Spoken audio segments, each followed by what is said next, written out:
Friday. We have college football. Had some NFL last night. Got a big slate this weekend. We got call-ins. I'm going to say today call-ins, we're going to try and get to everybody. So we're going to go up-tempo today during call-ins. So one thing, one question, want to roll through it so we can get there. I'll remind everybody as we get through the show. But last night, man, got that over 27 on the TTP for the Eagles game at the end. For a second there, got a little nervy. Yeah, you had the TTP. Well, I just had the game over. Yeah, that got absolutely destroyed. Wasn't looking good at the beginning. No, it wasn't. Ugly football. And I had a buddy of mine cash out his over bet in the first quarter after the first few drives. Never do that.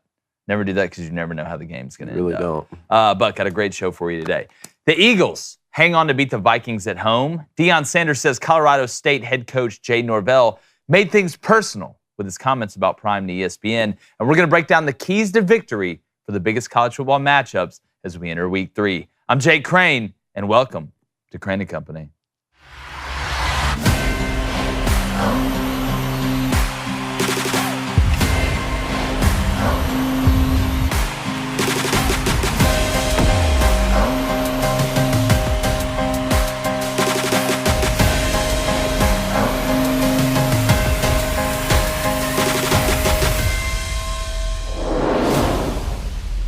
Now, I was taught, always take my hat off at the dinner table, be respectful when addressing adults.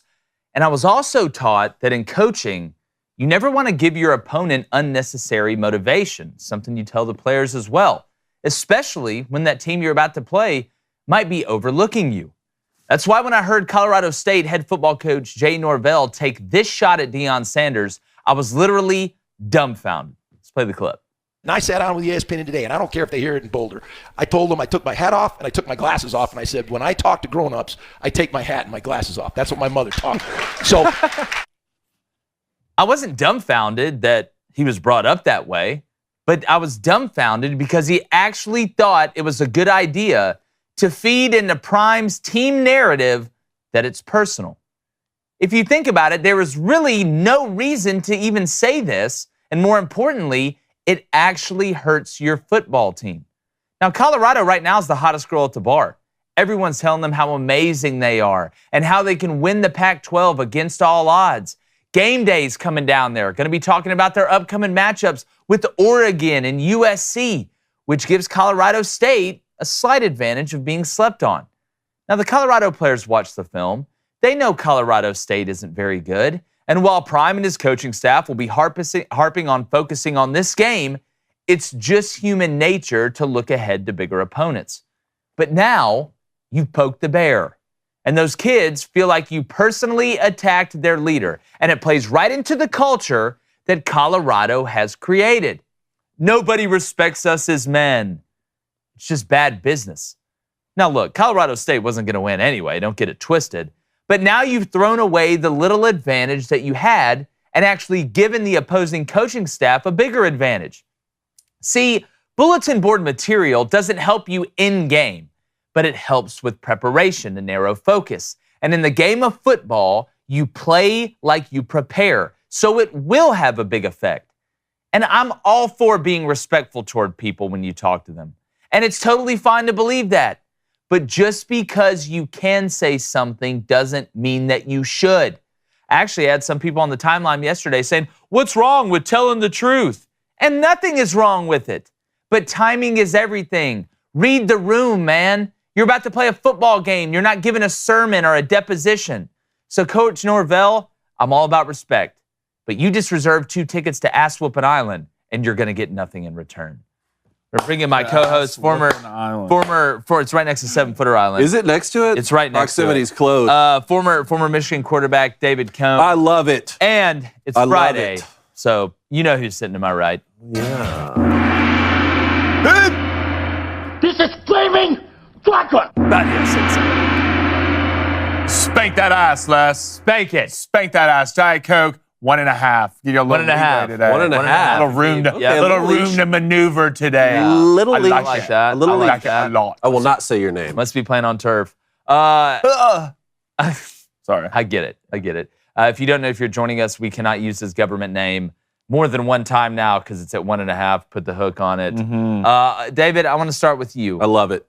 Again, Man, that's great. That's great that you take your hat off and you take your sunglasses off when you're addressing other adults. Now, I don't know why you wouldn't if you're talking to kids. Like, you're just going to disrespect the kids. That's another thing.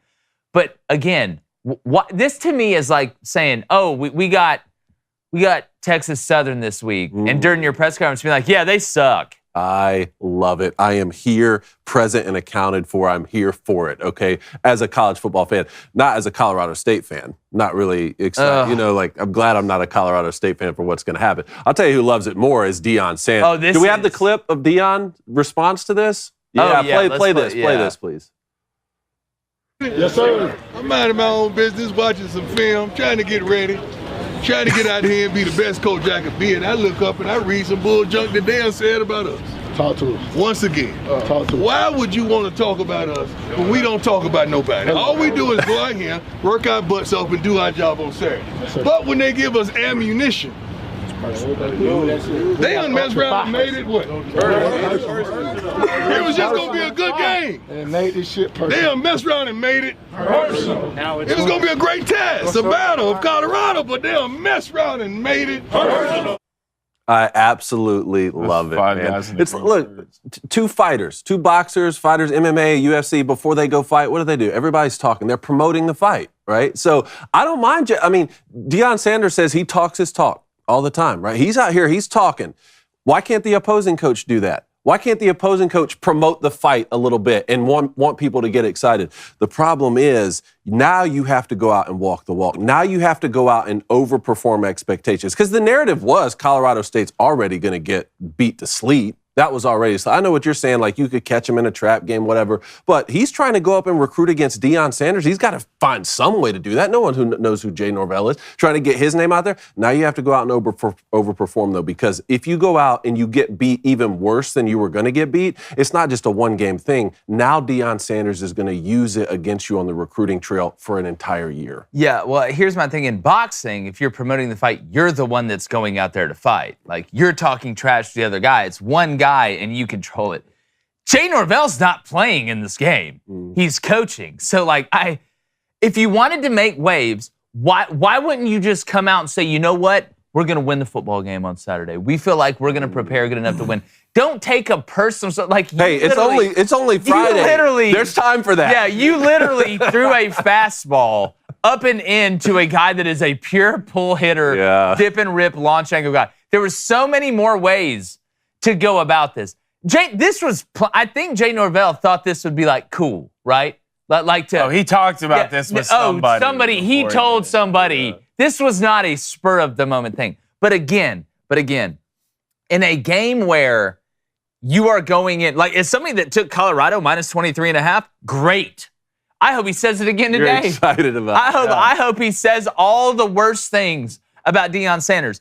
But why not go out and say, you know what? I think Colorado may be a little overrated or something like that. Don't feed right into Shut up. Have made it personal. This is football, man. You know the ones I worry about? The ones I worry about in boxing, you get in there and they're not saying anything. I know. Yeah. You were just quiet. That is true. And look like they're ready to go. Those are the ones you worry about, but those aren't the ones who Uzbekistan. sell fights necessarily. True. True. You know but if you are gonna I don't know, at least don't be super lame in what you're trying to if you're recruiting, I don't know what recruits you're gonna win with. Hey, take your glasses off. Yeah. Well, I just take me, for example. I was really excited to watch Colorado play TCU. I watched every snap of that game. I was excited to watch Colorado play Nebraska. There's a big brand coming in with Deion Sanders. Wasn't that excited to watch Colorado play Colorado State. I was going to check it out to see if they keep the train rolling. Now, all of a sudden, I'm thinking man, what time's the game coming on? I'd like to watch. I have no dog in the fight. Well, yeah, I just go back to if I'm Colorado State's left tackle and we're getting ready for this. You're worried about Colorado's pass rush? Yeah, I'm just saying. I'm worried about the secondary anybody that's about to have to physically play in this game. And Jay Norvell comes out and says, you want, again though, it's trying to maintain every advantage you possibly have. And Colorado State, I think, because all they're going to talk about on game day, they'll talk about this, right? It's going to be a big deal. You go play Oregon next week, who Dan Lanning came out and said, before the season, that what has Colorado ever done in this conference? Can anybody remind me? Whatever. And so they're thinking about all that. They're going to be talking about all that, and then you come out and say, and it's lame too. I'm with blame. That one wasn't about Deion Sanders as much as. There's one. That one was more about they were the first ones to leave the conference, but still, it's personal. It's personal. Like, stop giving people bullets to shoot. Okay, but what we've said about Deion Sanders is he has this Michael Jordan mentality, and that he's going to like manufacture the adversity no matter what. Michael Jordan was out here making up lies that people said. Like, a guy never said that to you on the court, and you're still saying that he said it so you can put a chip on your shoulder and put up 63 points again. So if that's already going to happen, go out there and say something, and let's sell the pay-per-view. But again, now he scores 80. Like, because you actually did it. We'll see. There's one thing I'm saying by myself. And that's the second half of my point. Now you can't go out and underperform because now it'll be even worse on the. Oh, it's going to be bad. Oh, it's going to be bad now. Worse. Yeah, there's. Like, I just don't know recruits are like, you know what? That damn Norvell. I'm going. Give me the hat. Hey, you put the napkins to the left side of the plate. Some guys don't have a lot of options, all right? But what if Colorado State goes out, keeps this game close, and Shedeur Sanders throws a game-winning touchdown with 2 minutes left, and they barely beat Colorado? Well, imagine if they wouldn't have said anything, and then Colorado would have been even less prepared. I wonder what the spread was before the season started for this game. And what was it? Because usually they have up to 2 weeks. It's probably somewhere. I didn't have Colorado winning a lot of games. The spreads with Colorado. This was still one of them. I'm probably like, that's probably the most drastic changing of a season spread. Oh, for sure. That I can remember. Without a doubt. Without a doubt. Well, right when Jay Norvell said that yesterday, it popped up to 24.5.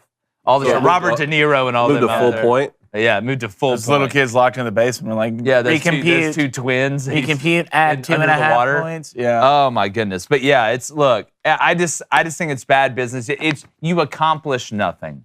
You take away the only slight advantage that you had is maybe they were overlooking you a little bit. Now they're all sitting in their really nice rooms, looking at each other, thinking you just disrespected one of their parents. I just don't think you can ever sit in a locker room. I know. That's what I'm saying. Like, he's so happy about that. I don't think as the other team you can ever sit in the locker room and be like, man, let's just hope that we're a trap game and we sneak up on them. I'd rather just go with a lot of confidence. But again, I'd rather have a lot of confidence, be like, man, we might get beat. And that's great. The players do, but we're talking about the coach that said this. Like, it's to me, it's different what the players are saying in the locker room to each other. Everybody's confident. Nobody's ever in the locker room like, man, hey, we're gonna sneak up on them. Nobody's there. But it's the coaches that are trying to put the players in the best position to win the game. I don't think by Jay Norvell saying this that he put his players in the best position to win the game. Would it really matter that much anyway? No, and like I said, I got him 23.5. I'm ecstatic about this. I hope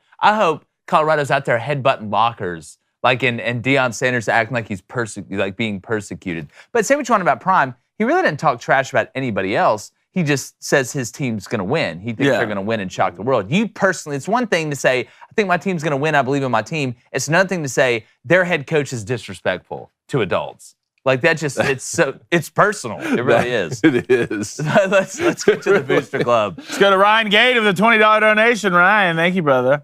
Says, as I only become a Mountaineer when I started at WVU in 2014, says this is the first year I'll be attending the Backyard Brawl. Give me a little motivational speech to hype me up for one of the best rivalries in the country. Okay. All right, play the music. First time, wow. Ryan, I need you to listen to me. They stopped playing this in 2011. They played it last year. It's the Backyard Brawl. It's not the neighborhood brawl. It's not, hey, let's go across town, play the guys from across the tracks who we can't stand and they can't stand us. This is your backyard, and they're walking into it. Pitt's walking into it, actually. Who lets another grown man walk in their backyard, turn on their grill, put a steak on there, tell them to go inside, kick their dog? It's disrespectful. Should be a heck of a game between two teams that, quite honestly, Ryan, aren't very good. Now, as somebody who picked Pitt to go 3-9, I'm rooting for you guys and that weird dude dressed up like Davy Crockett. So at the end of the day, it's your backyard. Protect your house. Young bull, old bull situation. It's a story about a little pit bull gets beat up every day in the backyard by the bigger ones. But one day that pit bull grows up and he rips them apart. Breaks that cage. Break that cage, Bilo. And y'all get this. Love it. Enjoy it, man. I've only heard great things. Let's go to Ethan Williams. He says, don't the coaches usually talk on the field during warm-ups I wonder how that's going to go over. Yeah, no, look, if it's me and I'm Deion Sanders, the whole team is coming out in ball caps and sunglasses. That's funny. Like, the whole team would. It's personal.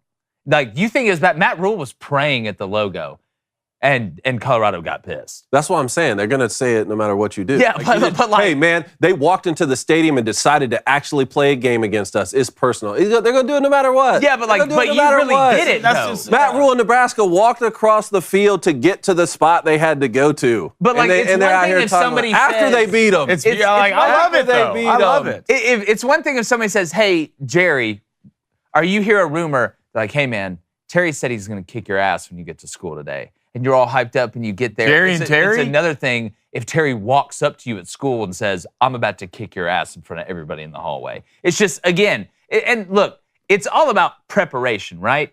It's all about preparation and preparing. You did this on a Thursday, man.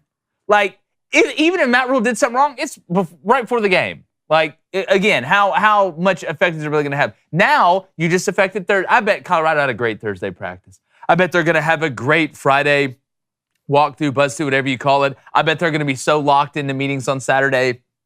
Just, again, you're creating unnecessary problems. And you're right. You should. I'm all for being respectful. I get it. But guess what? Like, you don't tell everybody what you think. You know what I'm saying? To me, this is like your wife's pregnant. She's like, hey, do I look fat? You're not going to say yes just to tell the truth. Like, sometimes you just say something else. Like, say something different. How about that? That's the way I look at it. Facts don't care about your feelings. CB Dog 4. Here we go. It says, Colorado is much better than anticipated. I still don't think they win the Pac-12. No, they don't win the close Pac-12. to the college football playoff.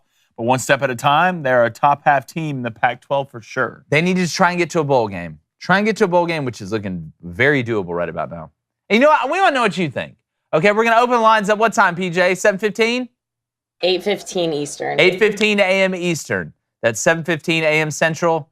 Those are the only two time zones I know. Outside of that, you're going to have to look at the clock or a globe or something. I don't know. All right, let's go to Trey Bodenhammer. What's up, brother? $5 donation. Appreciate it, Trey. Says, when is Blaine going to admit he tore his Achilles on 10-footer Island? And why are you keeping it a secret? Also, Roll Tide. Have you been looking at our files? Look, you don't need to know what we built into a side of a mountain in Utah. Yeah. It's why right. you like. First of all, who are you, Trey? Yeah, Trey. Tra. Time out. Tra. Like, what are you trying to do here, dog? You totally escaped. Come on, let's go. Let's go to David Elon. What's up, Dave? Says, very concerned about the Hogs with BYU coming into Fayetteville tomorrow. Sam looks lost, and if they lose with that schedule, this could be Coach Pitt's last season. No. Love the under in this game. No Rocket Sanders. I haven't been super impressed with BYU either. Like when you Slovis hadn't looked great. No, he hasn't. No, Does that shock anyone? Well, again, it shocks me for what I've been told about. Well, I've watched Keaton play, and Keaton's biggest problem is injuries and not staying in the pocket to be able to take hits. Right? We talked about that a lot. Something we talked about with the scout at SEC Media Days. But what it seems to me, he's been pretty inaccurate. Now, weapons-wise, I know they don't have Pico Nakua. He's playing for the Rams right now. They lost some guys, but BYU just looks. BYU's really always has that one explosive guy, and then those huge white trees that just run outside that can just jump up and make plays. I don't see that this year. Like I don't. They're more of they've kind of taken a step back in that sense. So I think it's going to be a low-scoring game. I'm very interested to see, I think the Kent State game last week, sometimes you can fall for a little bit of fool's gold. Was Arkansas looking ahead to this game a little bit with the way they played because it was ugly against a very bad Kent State team, bottom of the barrel talent Kent State team that's in a transition. Speaking of Colorado, their head coach, Sean Lewis, is now the offensive coordinator at Colorado. All right, one more, and then we're going to move on. All right, Cole Frink, $2 donation. LeBron is mid. MJ is the GOAT, and the over will hit on Flaming Dragon Friday. Cole, I just locked in now. And is anything else about Colorado in there? What are people do people actually like? Are people actually like? Man, there's nothing wrong with telling the truth. Let's go to Carlos Garza. Carlos, he says, at some point, not everything can be personal, though. SMH, which means shaking my head. I love Deion, but that's only going to get you so far. Yes, and at some point, everything's not personal, but that was unbelievably personal. Like, it does not get more personal than that. He's literally talking about you. That's why, again, if you're going to talk trash, which I don't recommend, why don't you say, like, you know what? Colorado Stadium, low-key sucks. or something like that. Just don't talk about Deion. Don't talk about Deion or his kids or Travis Hunter, because you consider Travis Hunter one of his kids. Yeah, well, you made it so personal. I don't think you should talk, like, coaches should talk trash anyways, but, like, don't talk trash to a guy who's, like, right now his MO is that everybody talks. Yes. Talking crap. Yes. I mean, when I look at the slate with these big-time games this weekend, Florida's playing Tennessee. You got Washington, Michigan State, Penn State, Illinois. And for 20 minutes, we've sat here and talked about Colorado State. It had a great time talking about it. For sure. That's a win. That's a win. Like, that's what I'm saying. Like, for Colorado State, yeah, don't go out there and lose by 50 now when maybe you would have lost by 20, because that's not going to be a good look for you. But we're talking about it, and people are going to tune in and watch your football game. I get it. Well, game day's going there. So, like, you already have a bunch of pub there. I don't know. I think everybody knows how you feel. We want to know how you feel. It just, to me, maybe I'm old school, right? I just don't understand why you would just serve it up on a platter like that. But speaking about serving up on a platter, football is all over all the platters getting served up right now. We've got a great weekend of games. I don't care. There's no such thing, like I said yesterday, as a subpar weekend of football. Like, what's wrong with some of you guys? Come on, grow up, Peter Pan, Count Chocula. And guess who's got you covered for every single one of them, NFL or college? DraftKings Sportsbook. That's who. They are official sports betting partner of the NFL and of Crane & Company. And new customers can bet $5 on football and get $200 instantly in bonus bets. All right, it's for new customers. But if you're not a new customer, maybe you're a vet in the game. Heck, maybe you've been rolling the dice for a while now. You got some deals too. You're not missing out on the action, because all DraftKings customers can take advantage of 2 new offers every game day this September. We're going to be breaking down all these fun matchups. It's very interesting matchups. Minnesota, North Carolina. Had Memphis Navy last night. But we all know life's more fun when you're in on the action. So download the DraftKings Sportsbook app now. All right, and use our code BOOSTER. If it's your first time downloading it, use that code BOOSTER, BOOSTER, and you get that $200 in bonus bets instantly when you bet just $5 on NFL football. So download the app, use promo code BOOSTER, bet $5 on an NFL game that's coming up Sunday. You get $200 in bonus bets instantly. That's only with DraftKings Sportsbook. With our code BOOSTER, the crown is yours. Also, we're going to put the link in for merch in the chat. If you're in the chat, first off, hit that like button. Yes. If you're not subscribed, please subscribe. It's totally free. And grab some of that merch. We got some good stuff. We want to be able to put more stuff in there. We need to sell it out first. So if you enjoy our show, if you want to support the show, instead of maybe throwing a dono in the chat, go buy a shirt. How about that? Let me think about that. All right. Let's go ahead and get to some keys to victory. Keys to victory. We had a sneak peek yesterday with some college football matchups happening this weekend. And tomorrow, obviously, we're going to have Cole Kublik on as our guest picker for our Saturday special, where we break down the top 5 games for Saturday. But here's a couple games that we haven't done a deep dive on, so I want to get some keys to victory from you guys. Like we just talked about, BYU going to Arkansas. It's an interesting matchup to me, and obviously KJ Jefferson is trying to play his way into being one of the best quarterbacks in the country. We just had a question about Sam Pittman's future at Arkansas. So how do you see this one going with BYU and Arkansas? From the Arkansas side, to me, it's being able to run the ball without Rocket Sanders being available. We know that Arkansas' strength is KJ Jefferson and Rocket Sanders, one of the best 1-2 combos in college football, but one of the best tandems in college football. Arkansas, a big question about them was up front on the offensive line. I don't think they've performed fantastically. I think every Arkansas fan will agree with me. I think Sam Pittman, who's an offensive line guru, as their head coach, would agree with me as well. But in order for this Dan Enos, and he came over from Maryland, it isn't just a lineup in 12 personnel, come downhill offense. They've got some moving parts. It can't just be KJ Jefferson make hero plays to win us the game. That's when Arkansas has gotten in trouble.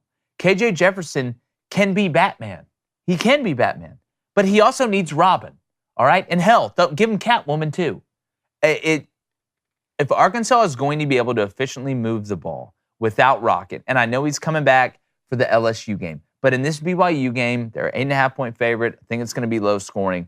They have got to find a way to give KJ some plays off where he's not having to drop back, make a big play down the field, not just a quarterback design run, not just a scramble drill and having to find somebody. They need to be effective running their ground game through the running back and then work play action to be able to hurt BYU. Because if Arkansas can get up by 9 points or more, anything more than a touchdown and 2-point conversion, I think BYU's in trouble. Because I think Arkansas defense is a little bit underrated. I know they had some turnover, they had some transition, lost some guys, Catalan to Texas. but it's that run game, and it's not just KJ Jefferson having to be Batman. Let Robin eat. I know Rocket's out, but to me, it's the run game for Arkansas. And I believe that line's 9.5, isn't it? Did it move up to 9.5? 9.5 last time I saw it. What? Okay, yeah, that's what it was too.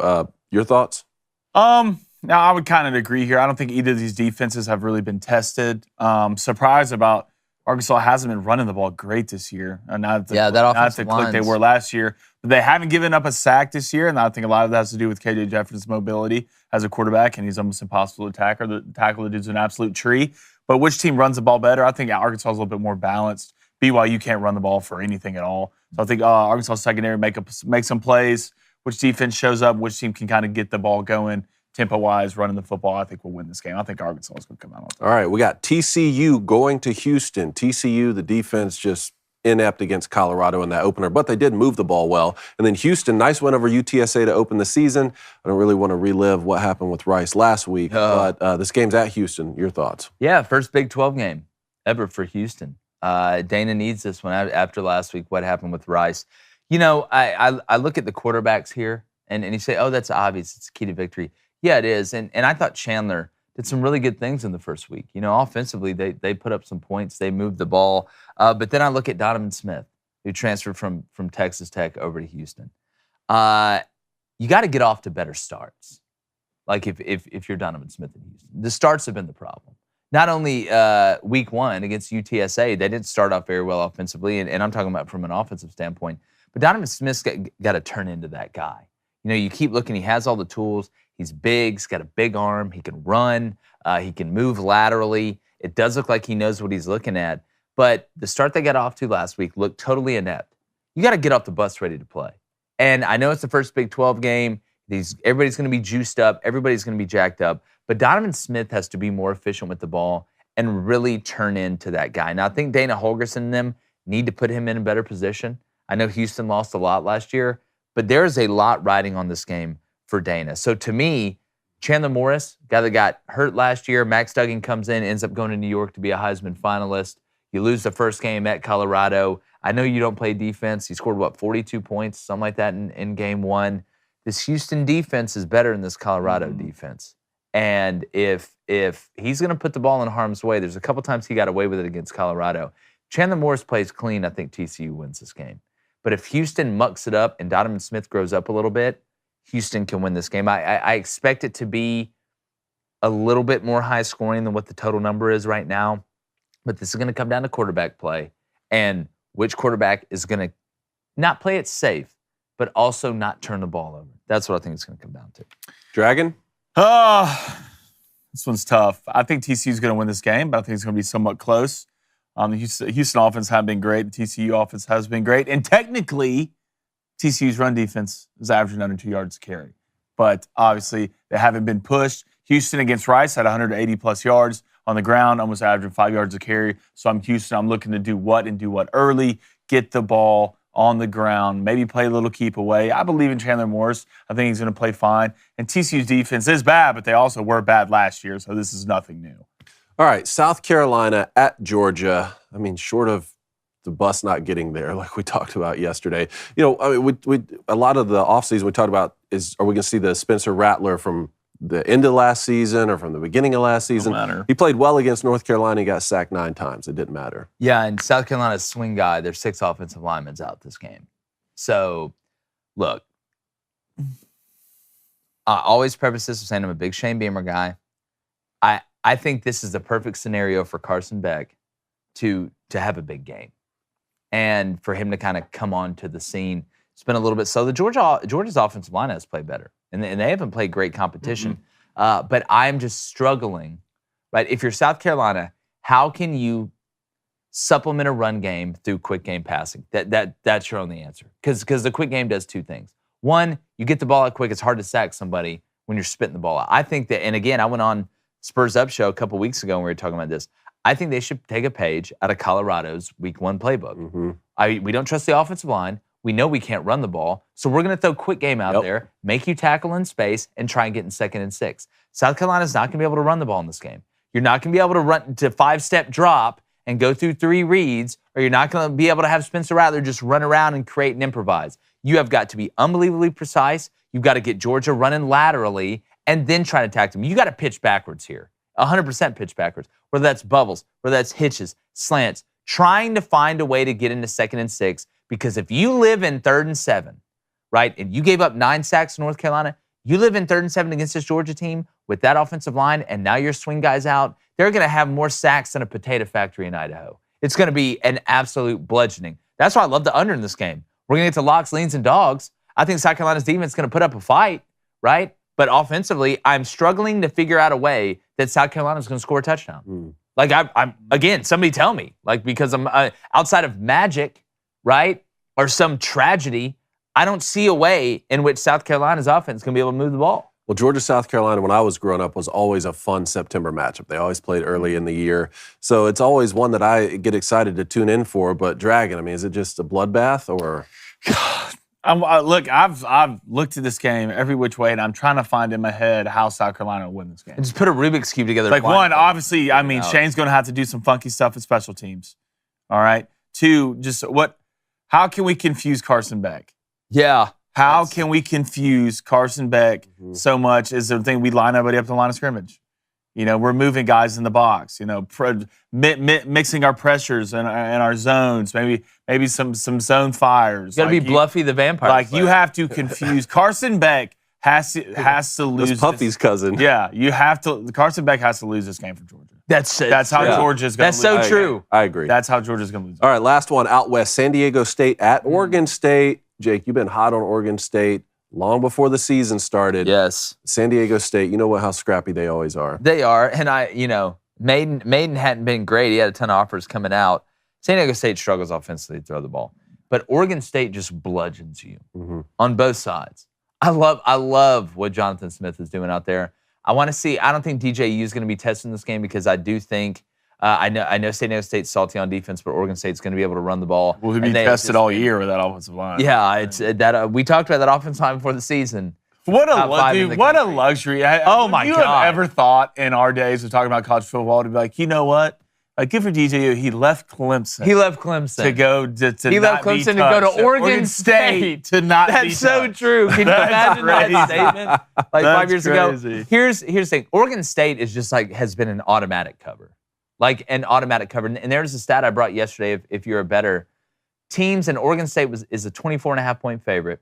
The over-under, I believe, is at 49 or 49.5.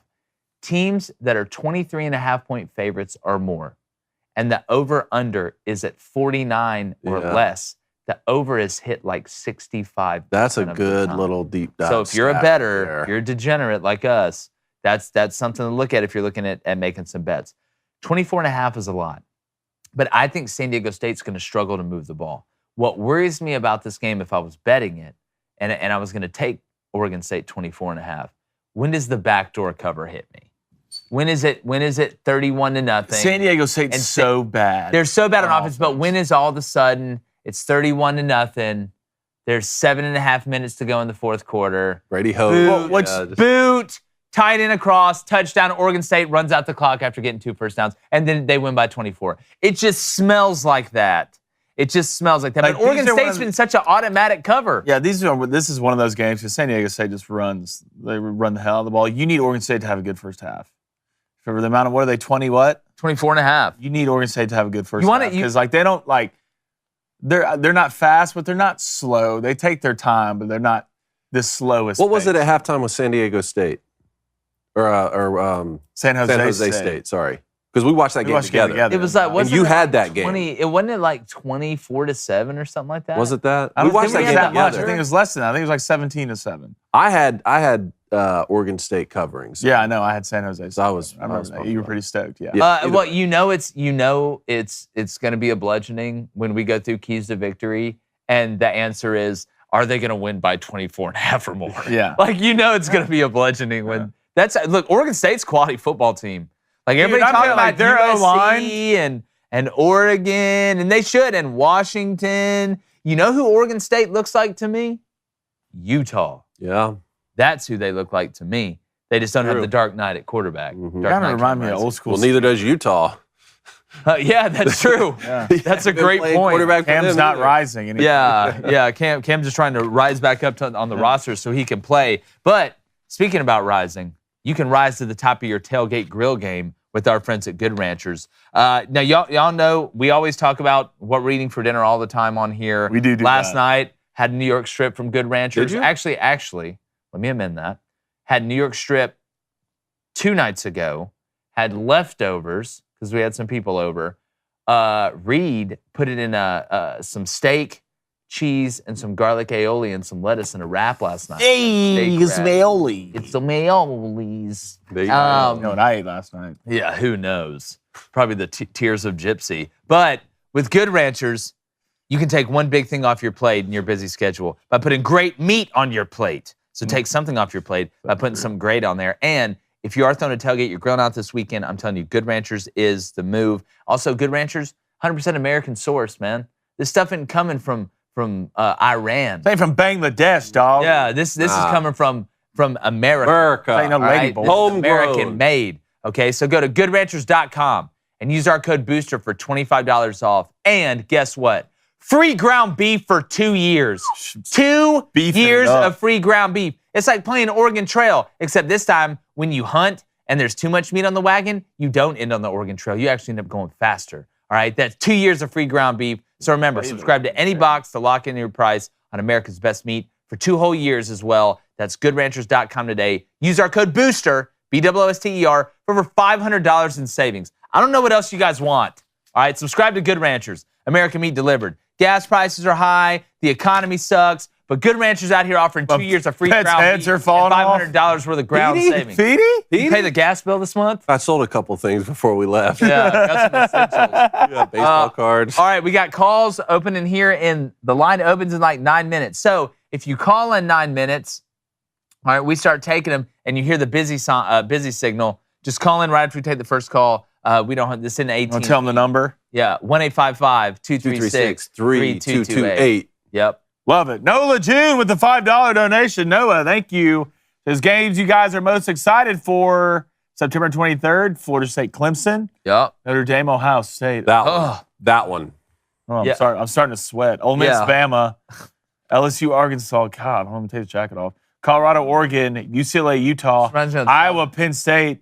Texas, Baylor. God, I'm dripping. Buckeyes, Irish, man. We've been circling it. Well, I just feel like on South Park when he's calling the cable people. Yeah. You know what I'm saying? Insecurity? Insecurity? Yes, exactly. I'm probably most excited about the Iowa Penn State game. Yeah, man. You're a liar. Now, that's a huge slate. God, how am I going to be able to watch all those at once? Hopefully.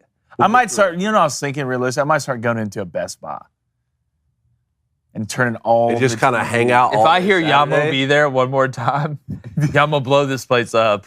Like it didn't turn all the TVs. Maybe slip someone a 20. Just kind of hang out for a while. Well, like at what point? Like I'm looking at this LG. Yeah, I'm looking at. I'm seeing which TV I want. I got the YouTube TV multi-view, and that's I figured my multi-view out too. But like, do I just have to go to a sports bar that's got like 35? It's so tough because like you can even have the multi-view, but it's like there's nothing like being naturally in the rhythm of a game. I like agree with you 100%. It's just. See, I'm the opposite. I love it. It's poetic. I'm like that computer on 2001: A Space Odyssey. I'm like from an offensive guy. The best case scenario is when I can go a full game on one TV. Yes. This is even for Sundays on Red Zone, right? Like Red Zone on one TV and then a full game on another, and then on Saturdays the multi-view with 4 on one and then a full game where I can watch the rhythm of that game. But I haven't been able to do it because there's so many on. I've had both multi-views on. Yeah. Like to me, the perfect scenario is I have the multi-view on the big screen TV. I'm standing like George Pickens when he got drafted. No, you can't go watch. You can't go watch games at Jake's house because he just stands in front of the TV. Especially if you're crippled. He stands directly in front of the TV. It's the whole Notre Dame's playing something. Like, dude, you see that play? No, I didn't. Jake, I can't see through you. Well, I got that on the multi-TV. I got my laptop up on a game, my phone on another game on ESPN Plus or the Ocho or whatever it is. Because, when you gamble on sports, like last night, I'm sitting there praying to God that Bethune-Cookman can find a way to score. That's how much I love it. But Reed told me, to bring up my wife again, like last Saturday night when we got done, I'm watching the Auburn-Cal game, and I walk upstairs, and she's up there with the dogs. And she's like, do you realize We sat in the living room for 7 straight hours today, and you didn't say a word to me. No, you didn't move. No, I was in a football coma, which I just hope that's what heaven is. That's why you got to get up and do a couple jumping jacks, push-ups. No, I'm pacing. I've started doing push-ups. Oh, yeah, so you get up and do a couple jumping jacks with both your working feet? Jumping jacks, no. I can't remember the last time I've done a jumping jack. But I have started doing sets of 25 push-ups in every commercial break. I'm not going to just sit there and just wither away during football one of our jacked dogs, and pale. Yeah, right? One of our jacked and pale. I'm jacked and pale about football season. I should go buy some. Make that a shirt. Put that shirt in there. Some. Well, I have one of our dogs is very lucky. Mowgli. Call him Lucky Mogi. Okay, and I don't use it all the time, but I'm typically pacing, and what he does, he loves football as much as I do. So he'll sit on our little circle couch in the living room, and when I need something to happen, I'll just look him in the eyes and promise him a pepperoni if something good happens. And like 80% of the time, he almost brought Houston back. That's kind of sad. He almost brought Houston back. He only gets a pepperoni if something. Well, no, he gets pepperonis all the time. He gets pepperonis, but he gets extra. Look, you gotta go get a job, man. Yeah, he gets extra pepperonis. A mortgage.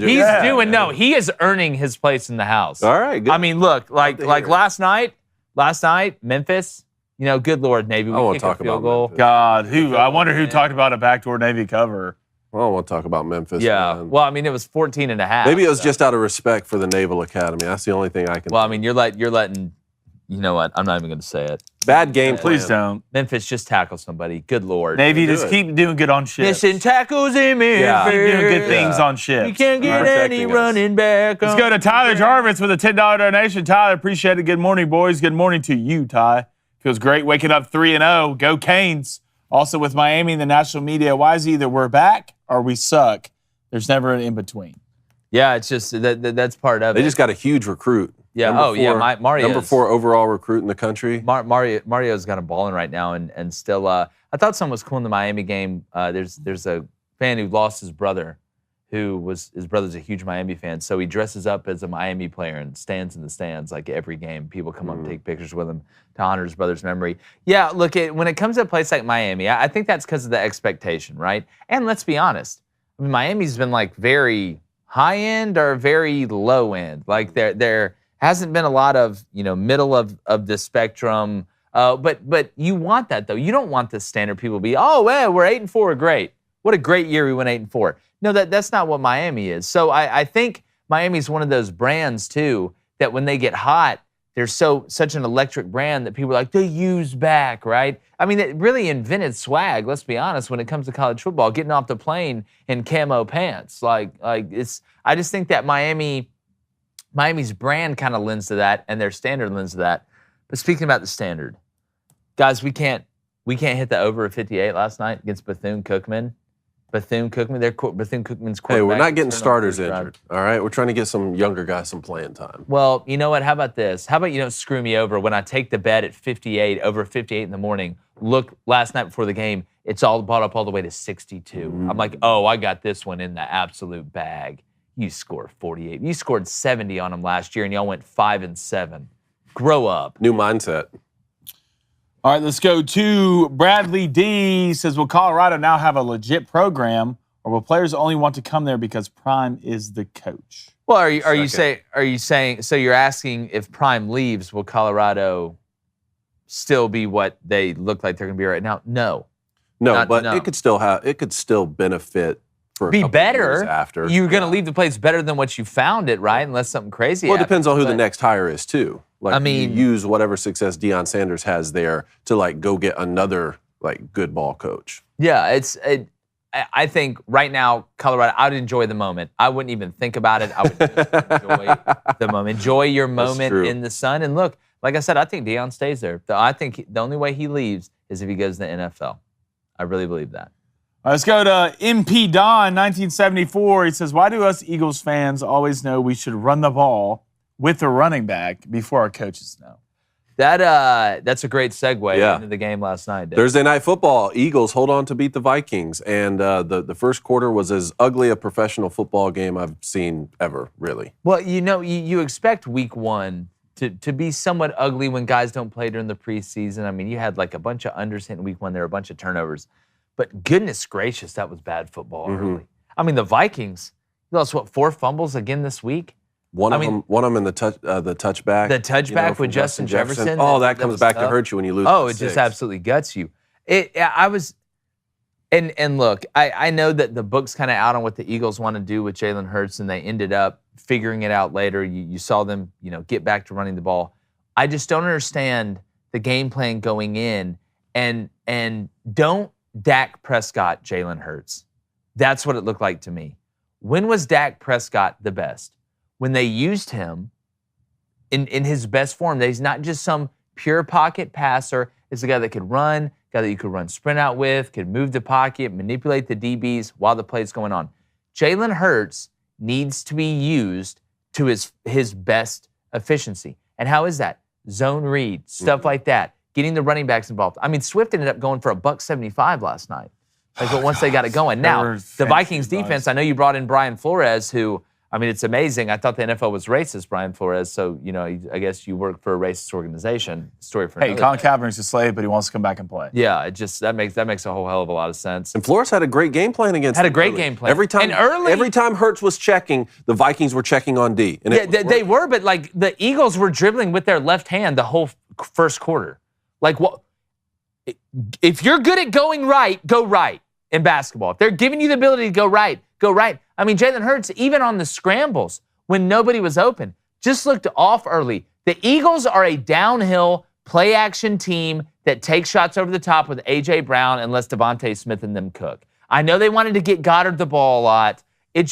The game was really sloppy. I didn't like the game plan. I thought Kirk Cousins was pretty good last night. You were reading his stats off. 31 of 44, 364, 4 TDs, no picks. Can't blame this one on him. Can't blame this one on Kirk. Again, they played that game at night. Murder, She Wrote had been done for 30 minutes when that game started. He ate dinner at 4 o'clock. I'm looking at this. You don't see this a lot in professional football games. College level, sure, but not pro football games. The Vikings rushed for 28 yards. Yeah, it's bad. And they gave up 259 yards of rushing. And lost by 6. Just not going to win a lot of football games, playing that way. And I have 2 different thoughts on the Eagles right now. We haven't seen them play really great yet, right? Not the kind of football they were playing last year. And you start to think about, okay, Jalen Hurts had his first big breakout last year. A question that I had in the offseason is, once the book's out on a guy, especially a young guy, how does he bounce back after having his first big year in the league? And he signed a huge contract. There's an element of complacency sometimes that comes into that. And on top of that, you lose both coordinators. We were talking about this all offseason with the Eagles. But then on the flip side of that, I'm thinking, man, you went on the road to the Patriots. As long as Bill Belichick is the head coach, when you go on the road and play them and you figure out a way to win, not many teams in the NFL can go on the road in Foxborough, not play great football, especially in the second half, and still find a way to win. And then you follow that up by rushing for 259 yards at home and beating a Vikings team that is still a good football team. It's not like you're 2-0 playing the Texans and the Cardinals for the Eagles. So I'm split on 2 different thoughts there, that they found a way to be 2-0 while not playing their best football. Yeah. Fleming, what do you think? One, I'll say this. The Vikings have to learn not to turn the ball over in the first quarter. Like, they're already, I can't remember exactly, but they're already leading the league in first quarter turnovers. Mm-hmm. It's hard to win football games when you immediately come out and play bad early. And that's what the Vikings are doing. You lost to a Bucs team that's better than last week against Baker, but I'd love to see Baker win. I think the Eagles are fine. I think, if anything, they played better this week, and what do great teams do? They get better each week. They're not getting any younger. I think Jalen will be fine. I thought their secondary played pretty good. You're only going to stop Justin Jefferson so much, man. Yeah. You can only do so much. Darius Slay shut him down last year. You shut him down last year. I thought they played good enough to win. I thought Kirk played good, but the Vikings are the Vikings. They're 0-2. Hard to win ball games if you can't run the ball or stop the run. Well, it's just, to me, that game, the Vikings had a lot of momentum early. The Eagles were able to drive down. They held them to a field goal. You had that big punt return that you then fumbled right back to the Eagles. It was like every time the Vikings would take a step forward, they would take a step back. A couple shout-outs, though. T.J. Hawkinson, 66 yards receiving on 7 receptions, 2 touchdowns, both inside the 5-yard line. And then Jordan Addison, 72 yards receiving, and he had a touchdown as well. He scored a touchdown every game he's played in. Yeah, Jordan's been nice. We knew that. Yeah, now you see why Narduzzi was so pissed when he left Pitt to go to USC. I get it. Lincoln Riley's brisket's dry and it sucks. Can't cook briskets. But no, got some good games this weekend. Remember, we're going to preview the NFL games on our Sunday college football recap, NFL preview that we do in the morning at 9:30 a.m. Eastern. It's 8:30 a.m. Central. That's on Sunday. And again, don't miss our Saturday. It's our game day show tomorrow. That's dropping at 8:30 in the morning as well with Cole Kubelik. It's fantastic. You're going to love it. We do a deep dive in all the big games, and we make our picks. Haven't had a picker go 4-1 yet. Had Jeff Foxworthy week 1. Had Jeff Collins week 2. I won a 5-0. The only Jeff we haven't done the show with yet is Jeff Bezos, and I think it's going to be tough to get him, but it'd be pretty cool to be friends with him. He texted me back. He did. Well, you wonder how Jeff Bezos, I'm like, God, how did Jeff Bezos make all this money? And while that happens, I hear my doorbell ring, and my wife just ordered another thing from Amazon. Did anybody see, or is this just me? I saw there robots at the Chargers. Yes, because that movie that's coming out about the little kid that's they're not real robots. It was right? AI fake robots, I believe. Okay, AI fake robots. Okay, good. They were fake robots, yeah, right? they were good. Well, literally, if I was on the sidelines, you'd see Jake with a sword. Like, where's Will Smith? Good luck. Yeah. Where's that one chick with the brown hair? I just try to get emotions out of them. That's how I try to do. Try to get emotions out of him? Yeah, like they did, like Will Smith did with that one iRobot character when he got pissed in the interrogation room. It's like, we call that anger. I'm Will Smith.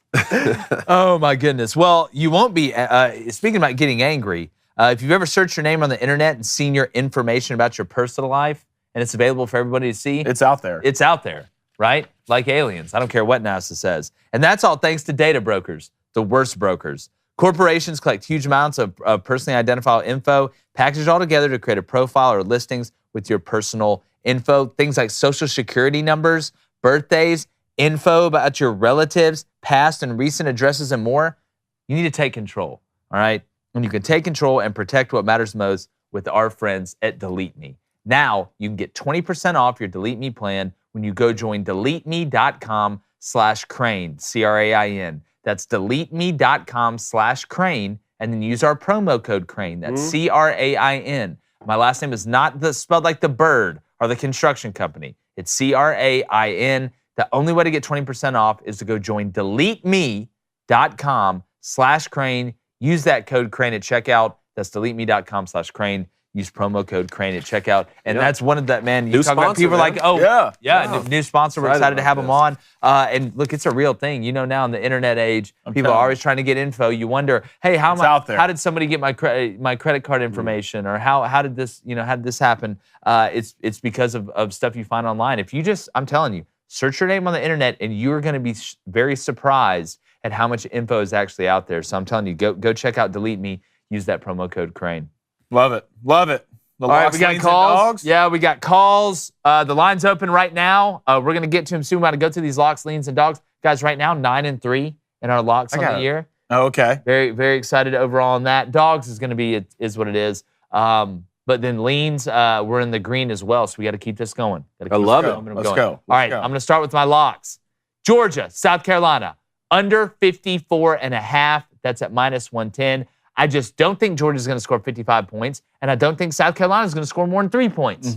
I just don't see it. I think both teams, I think Georgia's going to run the ball, protect Carson, run play action. McConkey's beat up. South Carolina, use what I said, try and supplement the run because you're not going to be able to run it with the short passing game. And then Duke, -18.5. I love that. I like that. Big on Duke. Don't trust Northwestern. Just don't trust Northwestern. Yeah, bad football team. A lot of players. And right now, they know they're a bad football team, right? There's a lot of stuff going on. Interim head coach, so give me Duke, -18.5 at -110. Those are my two locks. 3-1 on the year on my locks so far. Then leans. Let's stay with two more unders. Tennessee and Florida, under 58.5.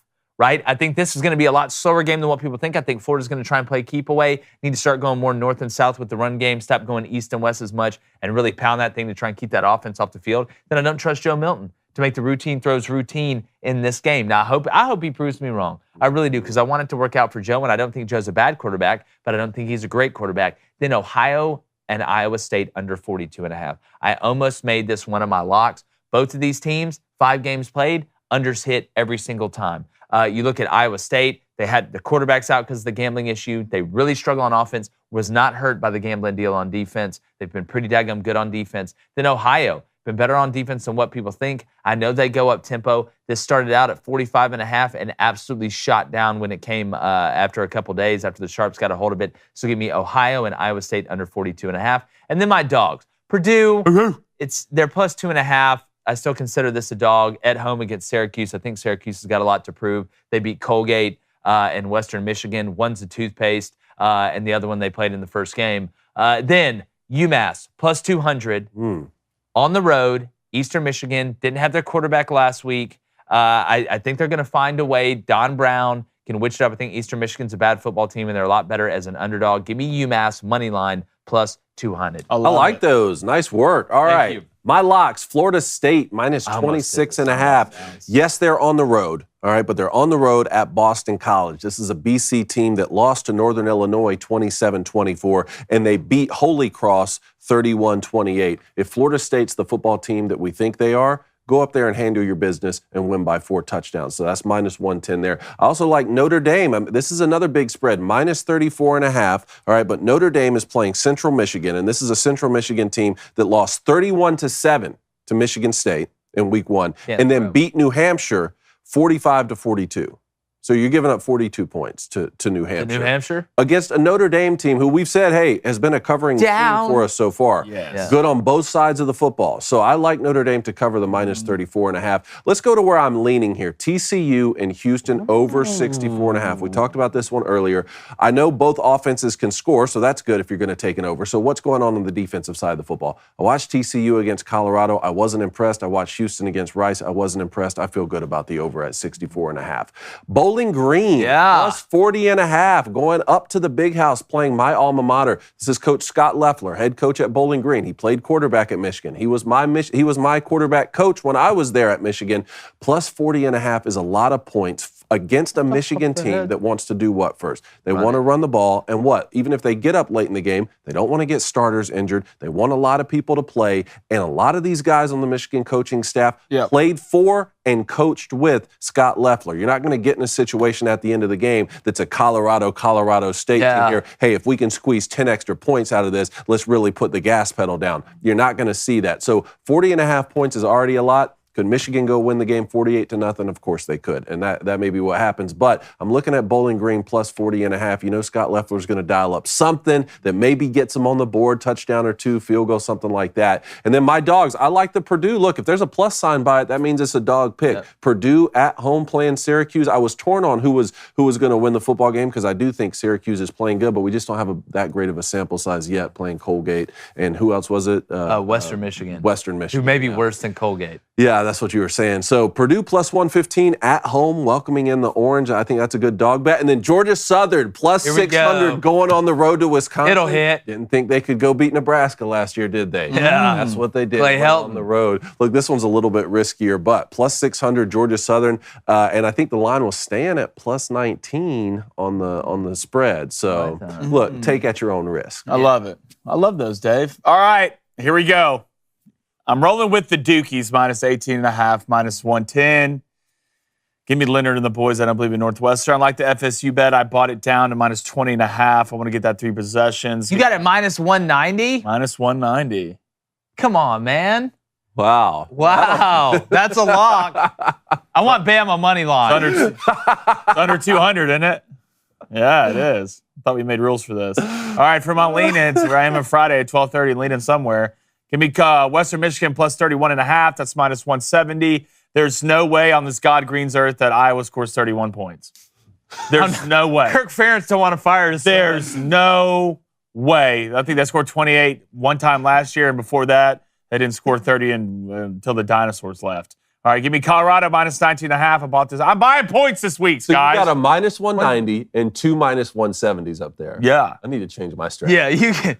Hey, hold on. When did the rules change? You can win $11. Oh, look, you can do when did the rules change? Do what you want. Am I confused here? Do what you want. I thought it had to be minus under 200. Do what you want. Are you winning money with these? Do you? Booster Club. Hey. Do you? Get after this guy. For my dogs. I like this. Oh, I like Billy boy. All right, Billy. I'm giving you a chance here. All right. I'm giving you a chance. Yes. All right. Give me the Gators plus 190 against Joe. I don't throw too good Milton. We'll see how it goes. Let's go, whatever Graham Schwartz's name is, Schwartz with the sports. Give me Missouri plus 150 at home against K-State. That's interesting. Drinking the boys. Brady's in the kitchen, and he's going to be cooking. Did those games just seem really similar to, like kind of like the matchup? I'm not even talking about stylistically, but like, you're like Tennessee and Florida. I can see I can see Florida finding a way to win that. For one. sure. Missouri, I can see Missouri. I'll tell you another one, man. Mississippi State hosting LSU kind of feels like that. And Mississippi State's plus 255. That's another dog Has that line bet. moved at all? It was at plus 9.5 yesterday. I don't know about the spread. I don't know about that the gets spread, to but 10.5.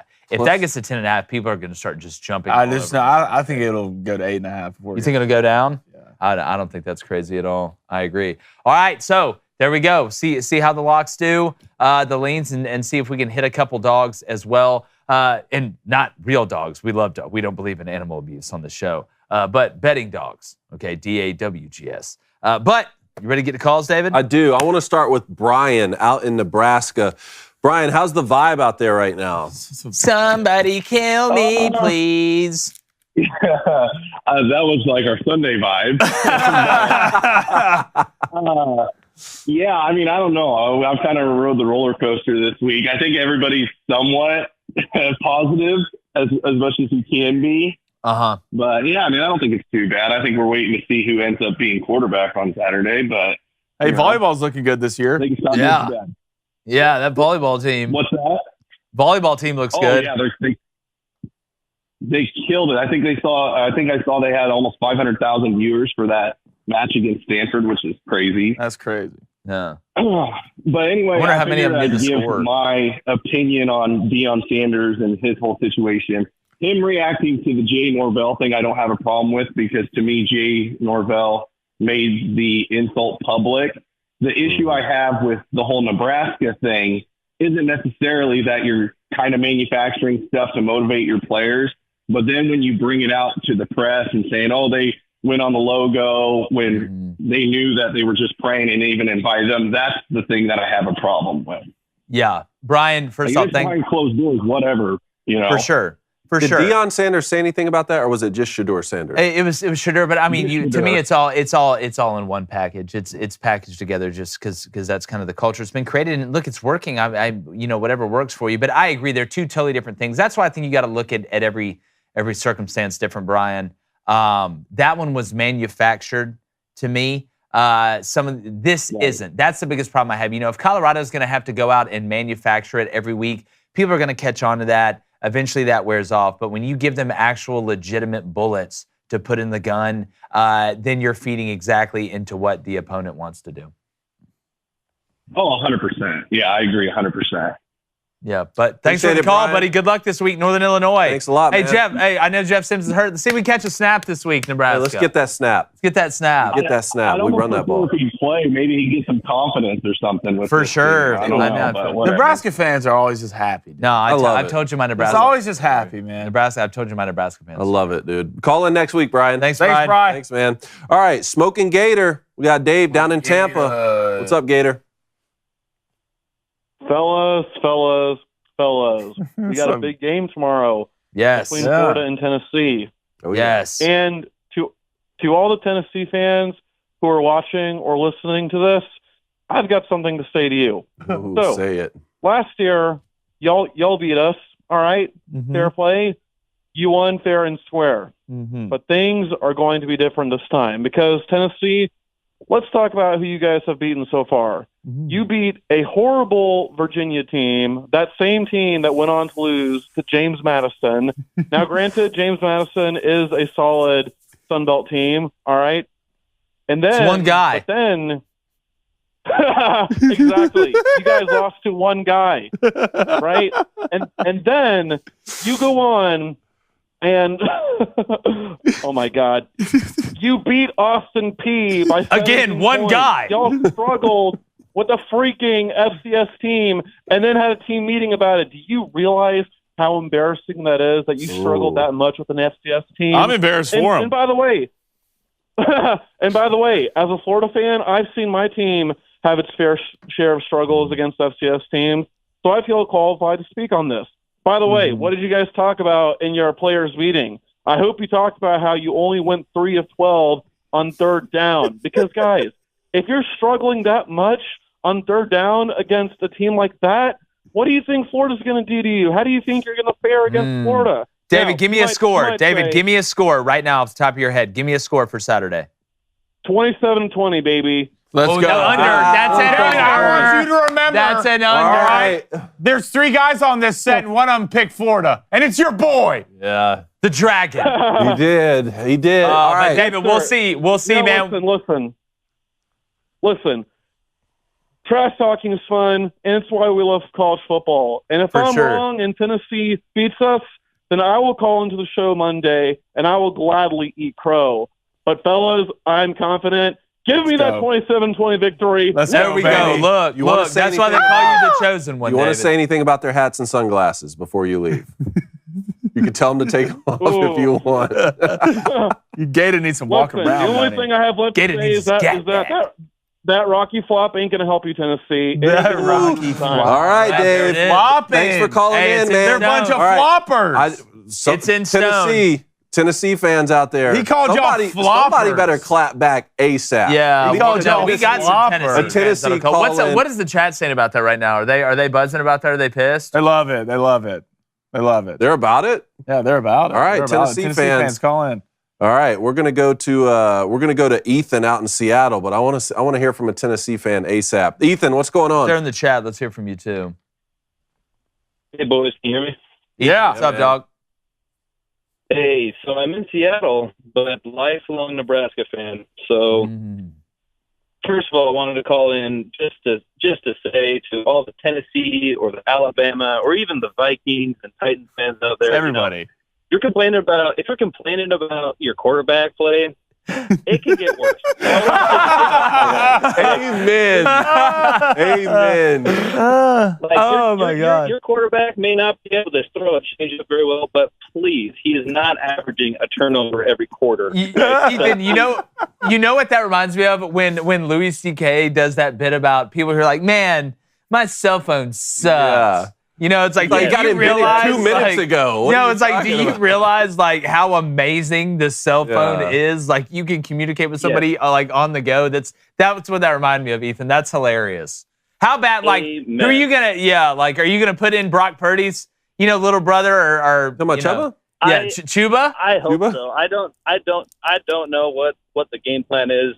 Rule's been pretty solid on Sims, but man, it's hard to watch. It's been a brutal couple of weeks. But I feel like I'm a pretty realistic fan. And I don't get to Colorado, but I feel like I'm a pretty realistic fan where I'm not one of the fakers who's out there saying to fire Rule already. Like I'm not convinced. I think he's still the one that'll turn the program around. But Northern Illinois coming up this weekend, they're the ones that came in 7-8 years ago into Lincoln and still beat us, and so I'm not.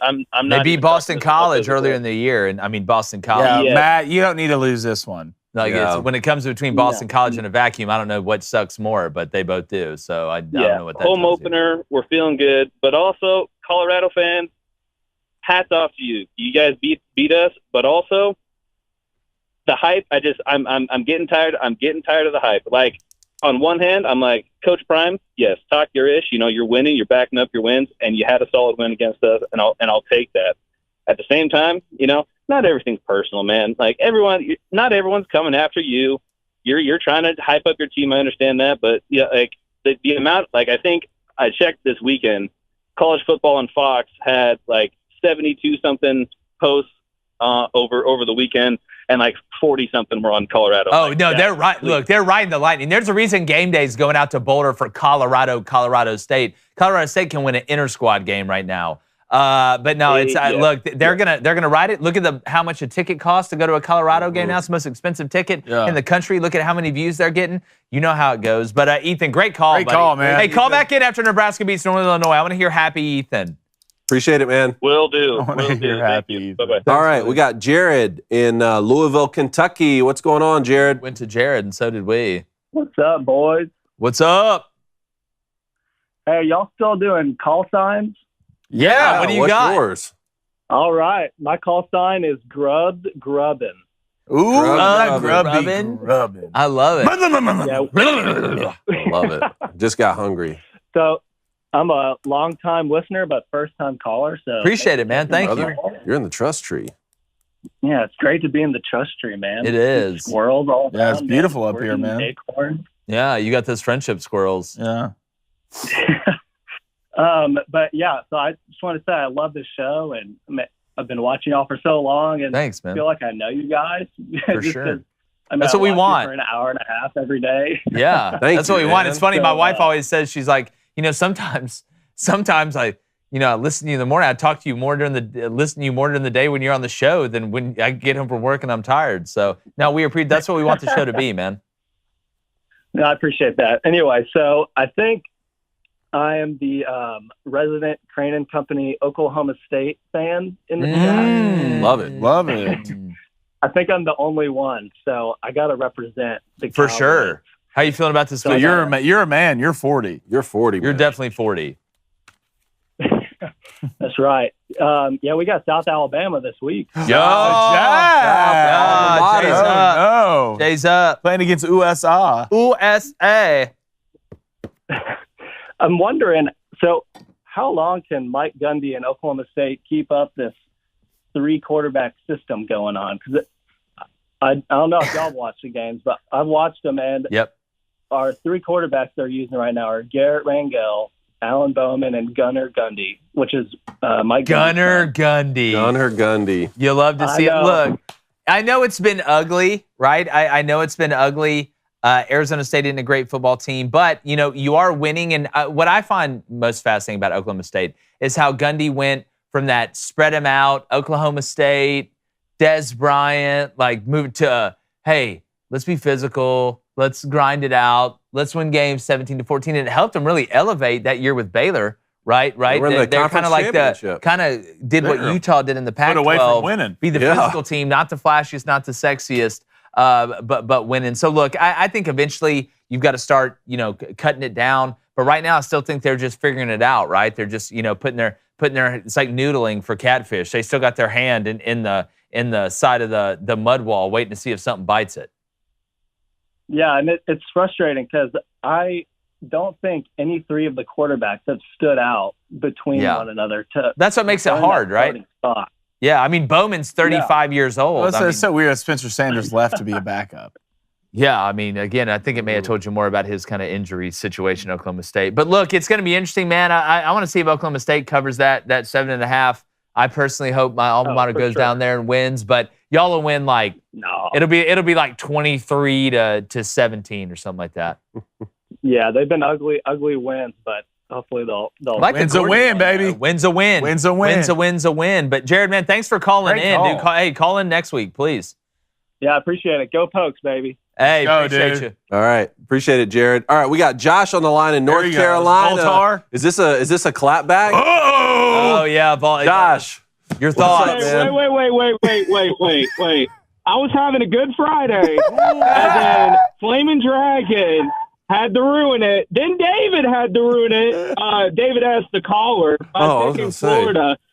First off, Flamin' Dragon, you can't even play flag football without tearing your Achilles. I'm so here for this. Your team couldn't even beat a Utah team when they had a backup quarterback, and you're in the SEC. Then you beat a team called McNee. Are you kidding me? At least we play teams with actual names. It sounds like a French titles. McDonald's sandwich. Wow. Boom roast. My boy came after my Achilles. He did. No, look. Hey. That's what happened. You picked Florida. Hey, you know what? Florida? Hey, hold on. Baltar, I just wanted to come out here, do the show, give some great analysis. Then I hear some bull jump. And they made it what? They made it personal. Made it personal. We're going to have a nice little show today. Yeah. You know what? Because y'all made it personal today, I say even if Joe Milton's not playing it again, we throw in the freshman. We beat Florida by 2 touchdowns. 2 tutties. An embarrassment on them. All right, so Smoking Gator says 27-20. 27-20. Voltar, what is your prediction right now? We're going head-to-head. PJ, can we make sure we write these down? I think it's 35-21. 35. That's an under. All right. That's an under. Baltar, just know when this Achilles come back, buddy, it's going to be me and you. Oh, a little one-on-one Me and you, a little one-on-one. Hey, also get them feet moving, Baltar. All day long. He wants to run run routes against you. Look, that's fine. That's Blaine's favorite route. Oh.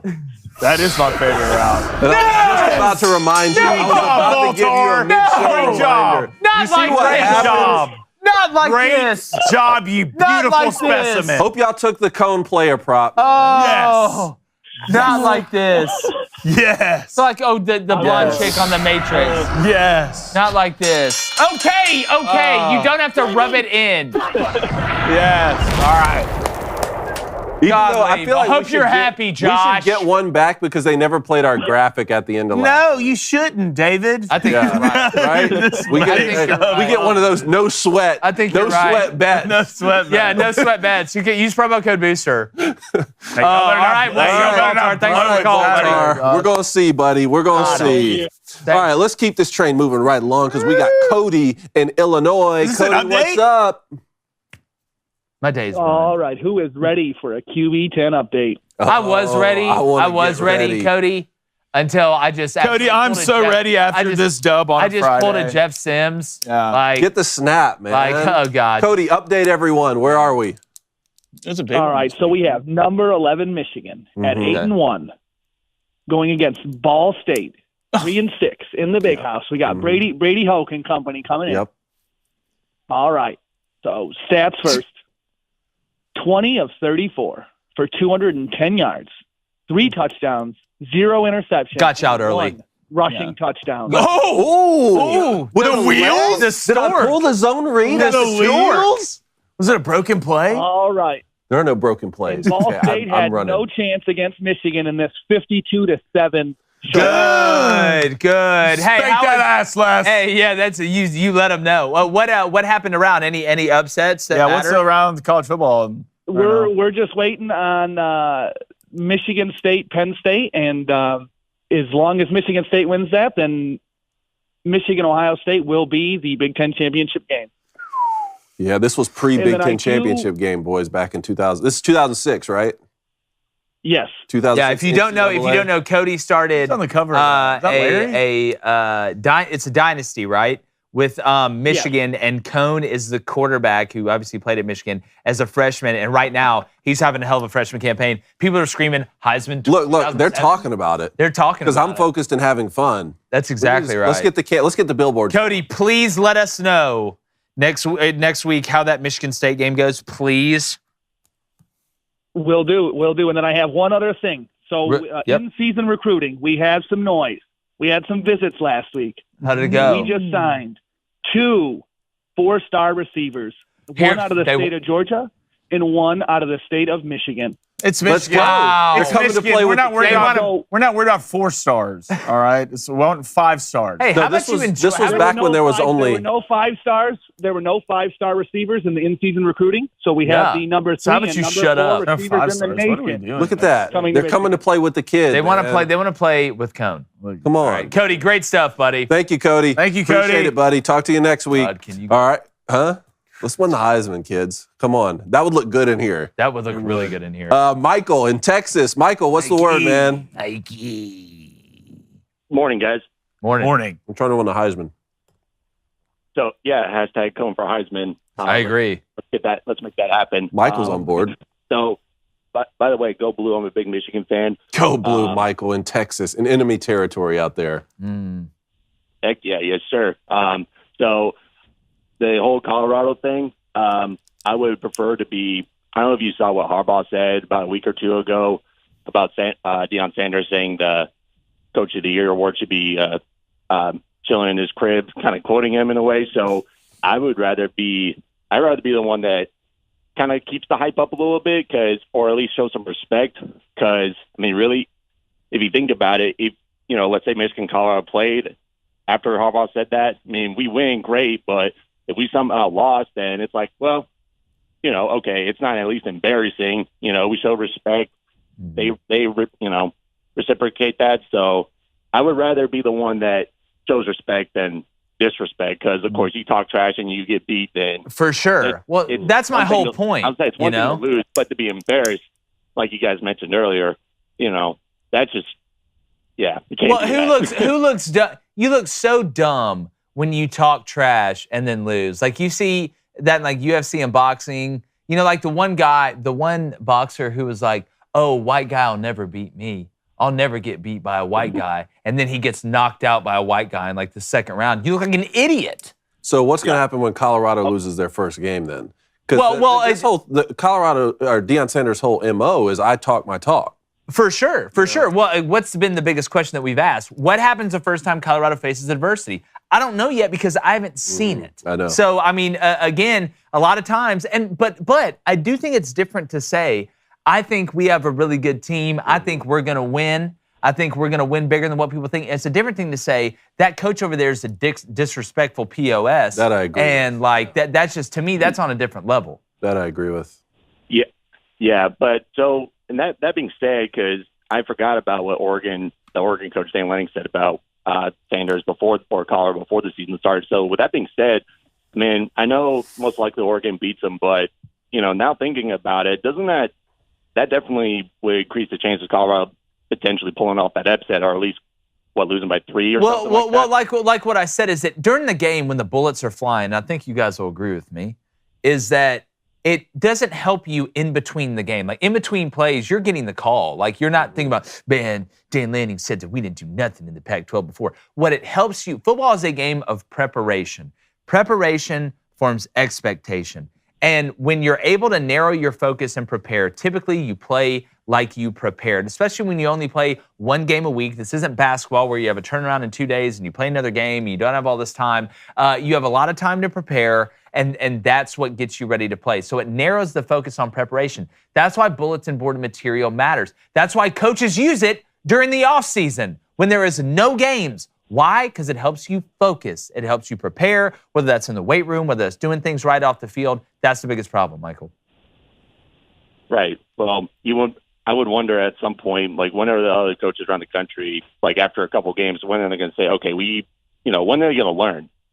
If you keep talking bad about Sanders in Colorado, then you're just asking for it, really. I disagree with that. I disagree. Like Colorado needs to be going out there and playing the best football they can possibly play no matter what. Like not just, if they talk about us and we're going to make it personal and then we're going to go out and try hard and win the football game. Like at some point, Colorado State, we already had Colorado State getting destroyed by Colorado this week. And I understand all the things that Jake's saying in his opening monologue. If you have a spare second to be out talking trash about the opposing coach, you probably should just spend that game planning. That I understand for sure. But this mindset of, what Dan Lanning said was before the season, it had more to do with Colorado leaving the Big 12. They were the domino that started this. It's kind of like when Brett Yormark doesn't want Texas to win because they're leaving the conference high and dry. That's how a lot of these Pac-12 teams felt when Colorado started this domino of leaving. So, while, again, if I was a head coach, I probably wouldn't be saying it, but I'm not going to sit there and fault Dan Lanning, and think that, now Colorado's all of a sudden going to try extra hard when they play Oregon.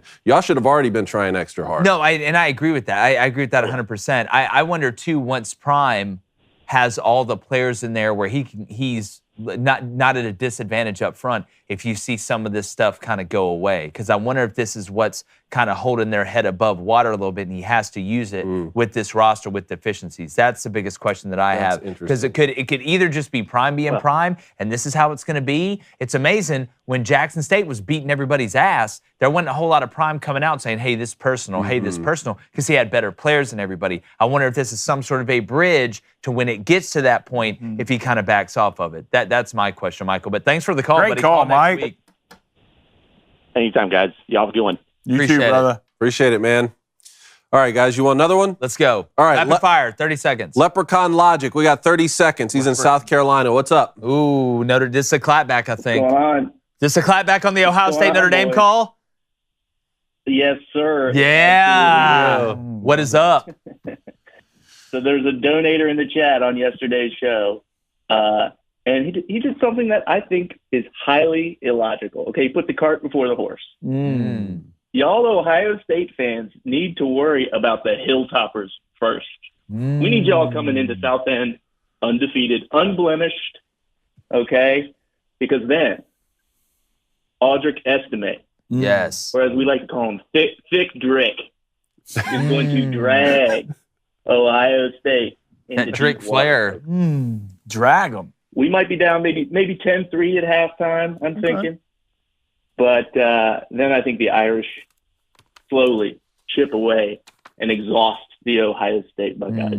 Hey, let me ask you this real quick, Leprechaun Logic. We're going to make our pick. Sure. I picked Notre Dame to beat Ohio State before the game. If Sam Hartman at halftime went and changed into the Leprechaun outfit as the mascot, would anybody notice? Like, if you really thought about that? I thought about that during the NC State game. I was looking at him, and I was like, wait a minute. Wow. He put that little hat on and was like... It's a perfect fit. Him transferring. It's a perfect fit. Perfect. Stylistic. And while I kind of look and shake my head at a 6th year of eligibility while you're breaking touchdown records, I love to see it. I'm here for it all season. Leprechaun Logic, you have got to call Ohio State Notre Dame week and give us a prediction. Absolutely will, gentlemen. Great show. Appreciate it. Thank you, buddy. Great show, man. Appreciate it. I do want to get to the chat real quick before. Well, actually, you know what? We'll stay on calls for a second. Then we're going to get to the chat. So if you're in the chat, go ahead. No, go ahead to the chat. All right, let's go to the chat. All right, let's get some donations here. Colson Duggins, $2 donation. He says, "Oh, you think Florida will beat Tennessee?" Not me. LOL. Cute. Yeah. Voltar, $2 donation. I'm on the line. Let me go. F Florida. Let's go to Sergeant Saggy Nips. I love you it. In here, Sarge. Yep. $10 donation. Good morning, guys. Good morning to you. Here's how you get the most watched college game no matter who plays. Crane & Company as the announcers, and me and Pants to My Tits as sideline reporter. That would be so great. If we had Sergeant Saggy Nips and Pants to My Tits as sideline reporter, can you imagine when we had to kick it down the field, be like, hey, we've got an injury update from Sergeant Saggy Nips. All right, Sergeant, take it away. Caleb Miller with a $2 donation. He said he's going to the Air Force game tonight. I need him to cover. Okay, I need him to cover, and we talk about trusting the signs. I'm going to get to that in a second when we get up to booster bets.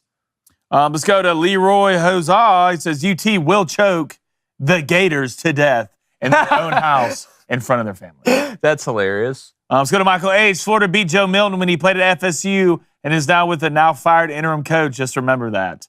Did Joe play at FSU? No, I think he played at Michigan. Played at Michigan, right? Who?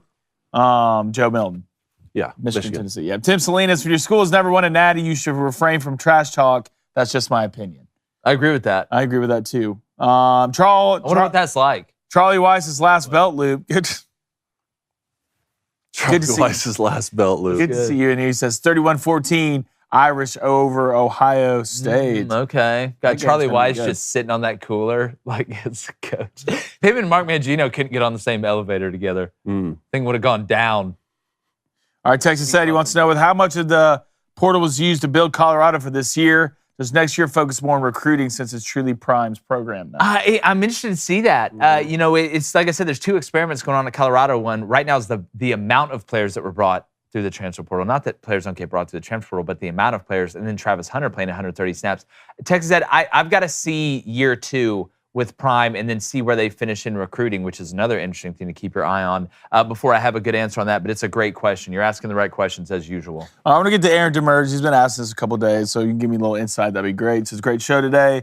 So wish I could have gotten a little bit in Louisville, Indiana talk. Yeah. Do y'all got anything on that? That was an interesting I like this game's being played at Lucas Oil. It's in Indiana. Oh, is it a neutral site? But it's. I almost picked this for one of my leans. I like Indiana plus 10 in this game. I do too. I like Indiana plus. I like the Javen Jackson kid at quarterback that they have, but I like it plus 10 because look, Jeff Brown to me is one of my favorite coaches. I think he's one of the best play callers in the country. What they've got going on at Louisville right now. Yes, Lucas Oil Stadium. Yeah, with Jack Plummer, I think it's a good situation. But I don't think Louisville is to the point yet where they're able to operate as efficiently as they will down the road. I think Indiana turns this game kind of muddy, kind of ugly. I think it's going to be somewhat low scoring. I love Indiana plus 10. I almost put it as a lean, and I should have put it as a dog. That defense was flying around against the Buckeyes. Tom Allen has to have it, too. This would be a big win for Indiana. Yeah. Right? Big win for Indiana. I'm so glad he brought that up because I was looking at it for one of my leans, but it was just on the periphery of my bets. Yeah, I like Indiana plus 10 in this game.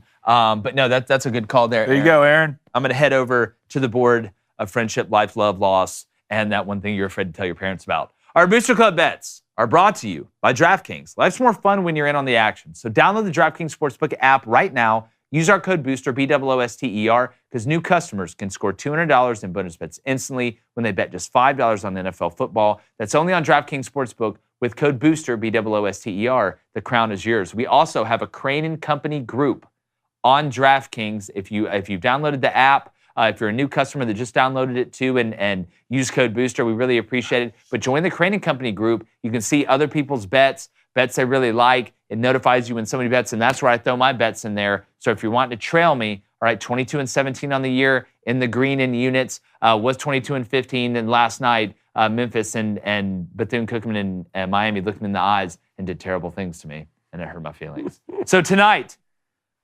one of my wife's cousins came over. She just graduated from the Air Force. Really? I'm a firm believer in trusting the signs. All right? I know Air Force struggled a little bit last week against Sam Houston. Air Force has lost 4 straight Mountain West home openers. They've lost 2 straight, I believe, to Utah State. They got Utah State tonight. I like Utah State's special teams, but that's about it. I think Air Force has had this one circled. They want to play better. I think they're the best of the 3 teams of the military academies. Give me Air Force -9.5 tonight, boys. -9.5. Then I'm going to take the Maryland total team points over 30.5. They came out and played awful early against Charlotte, got down 14-0, including a pick 6 from Little Tua. I think they run the points up on a Virginia team that just played in an emotional game at home against James Madison, blew it at the end. Now you got to turn around, play on a short weekend. They're probably going to start the musket kid.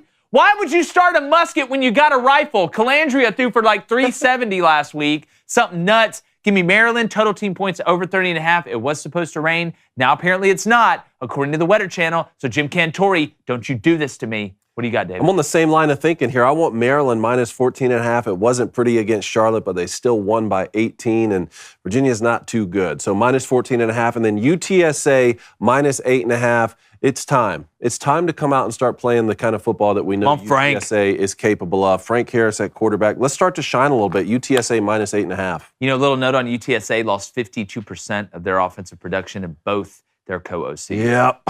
All right. It shows. They got Frank Harris. It shows. So it should work. All right, my bets. Give me a UTSA Army under 44.5. That's going off at -115. No one scoring. A little 2-leg right here. Give me Maryland -13.5 against Virginia and the over at 47.5. I think Maryland's going to rack up some points here. +250. All right, Ace Cone's going to go Blue Jays money line -140, Rangers money line -115. Quickly poll and wrap. Yes, quickly donations. Chase Mill, $20. Chase, thank you. Went to pick Chase. up my earbud and hung it up on my call. For my boys, is what bet do you like more this week? Sander, 3.5 total TDs. Travis Hunter, half a total TD. Or J.J. McCarthy, passing yards over 269 over. Give me Travis Hunter, half a total to over half a total I like that TD. one too. All right, Charles, thank you for your donation. Gator, thank you for your donation. I'll go back and get those looked up and get Thank them you, ready guys. We today. really appreciate it. Calls are great, too. So let's get to the poll. Quickly. Is it a bad look for the Colorado State head coach in the press conference? Yes or no? I'm going to say yes, 53%. I think it's tight. I do think they said yes, but you know what? Just out of the spirit of it, I'm going to say no, 51%. Come on, Booster. Yes, 56%. No, It's tight. 44%. All right, appreciate you guys. Make sure you subscribe. Hit that like button, too. Turn the notification bell on. I don't think we're going to have to make the Boosters Club do up-downs today in the chat. No, man, they did great. I'll make sure to get to those donations, too. Yeah, appreciate it, guys. You're all the best. We got our Saturday special in the morning. That's our version of Game Day with Cole Kubelik, dropping at 8:30 a.m. Central. You do not want to miss it. Thank you, guys. Have a great weekend. Hug your friends. Hug your family. And just like the chances of Jay Norvell making good decisions when personally attacking Deion Sanders, we're going. Oh, gone. Snagged it.